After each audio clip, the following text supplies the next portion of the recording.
ఆలయంలో ఘోర అపచారం చోటు చేసుకుంది. ఆత్మ విశ్వేశ్వర మహాదేవాలయంలో అగ్ని ప్రమాదం చోటు చేసుకుంది. శ్రావణ పూర్ణిమ సందర్భంగా ఆత్మ విశ్వేశ్వర్ మహాదేవాలయంలో ఏర్పాటు చేసిన హారతి కార్యక్రమంలో మంటలు చెలరేగాయి. దీంతో భక్తులు ఒక్కసారిగా పరుగులు తీయటంతో తొక్కిసలాట జరిగింది. ఈ తొక్కిసలాటలో పలువురు భక్తులు తీవ్రంగా గాయపడ్డట్లుగా తెలుస్తోంది. శ్రావణ పూర్ణిమ సందర్భంగా శనివారం రాత్రి ఆత్మ విశ్వేశ్వర మహాదేవాలయంలో హారతి కార్యక్రమం ఏర్పాటు చేశారు.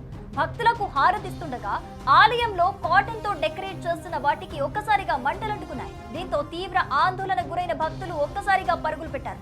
భక్తులకు హారతిస్తుండగా ఆలయంలో కాటన్ తో డెకరేట్ చేస్తున్న వాటికి ఒక్కసారిగా మంటలంటుకోవడంతో దీంతో తీవ్ర ఆందోళనకు గురైన భక్తులు ఒక్కసారిగా పరుగులు పెట్టారు. ఈ క్రమంలో కొందరికి మంటలంటుకున్నాయి. వెంటనే అలర్ట్ అయిన పోలీసులు ఘటనా స్థలానికి చేరుకుని సహాయక చర్యలైతే చేపట్టారు. కాలిన గాయాలతో బాధపడుతున్న వారిని చికిత్స నిమిత్తం దగ్గరలోని ఆసుపత్రికి తరలించారు. వీరందరూ స్వల్ప గాయాలతో ప్రాణాలతో బయటపడినట్లుగా అధికారులు చెప్పారు. ఈ ఘటన జరిగిన సమయంలో పూజారితో పాటు 30 మంది భక్తులు ఆలయంలో ఉన్నట్లుగా తెలుస్తోంది. కాటన్ తో ఆలయాన్ని డెకరేట్ చేయటం వల్లే హారతి వెలిగించిన సమయంలో మంటలు అంటుకొని అవి వ్యాప్తి చెందాయని పోలీసులు నిర్ధారించారు.